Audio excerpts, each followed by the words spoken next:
Media war, world war ni Senator Amy at ni Senator Ping Lacson. Magsabunutan na lang daw. Sagot ni Ping Lacson, hindi ito piluka ang buko. At hindi ako bakla. Ang sagot ni Senator Amy, yung video ng mga bakla. Bakla. Sayaw-sayaw mga bakla. Hindi ako bakla. Hindi ako bakla. Hindi ako bakla. Babae ako. Si Senator Lacson din naman kasi inunahan niya si Sen Amy eh.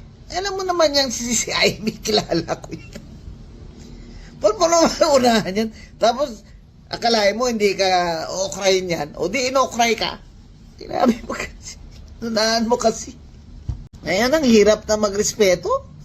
Kasi parang, diba? Nuunahan nyo naman eh. Yan ang problema. Gaya ko, wala daw ako respeto. Bakit ako respeto sa inyo? Taxpayer ako eh.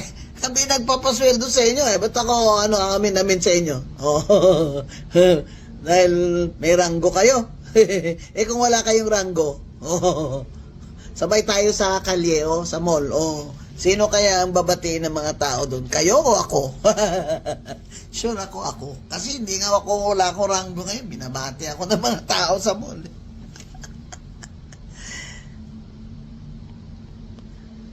Na po yan.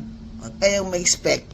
Respetuhin kayo ng mga tao. Ay yung mga ginagawa nyo dyan.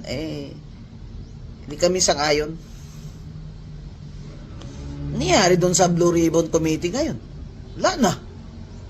Si Sandro. Wala na. Kita nyo yung bridge doon sa Ilocos Norte? Wasak. Siya, hindi pwedeng patawag. Yung mga congressman pala, hindi pwedeng ipatawag dyan sa Blue Ribbon, no? Dapat nakalagay yung rules of the Blue Ribbon. May summon any citizen except congressman. Yan mga kababayan. Kaya hindi ako naniniwala na si Sandro imbestigahin yan ng ombudsman. Kahit na nag-refer pa ang ICI. May palagay ko hindi ka nag-refer ang ICI. Tingnan mo, sinabi ko noon, inutil yung ICI na yan. Ngayon, ano na? Diba? Si Chair Justice Reyes na lang naiwan dyan.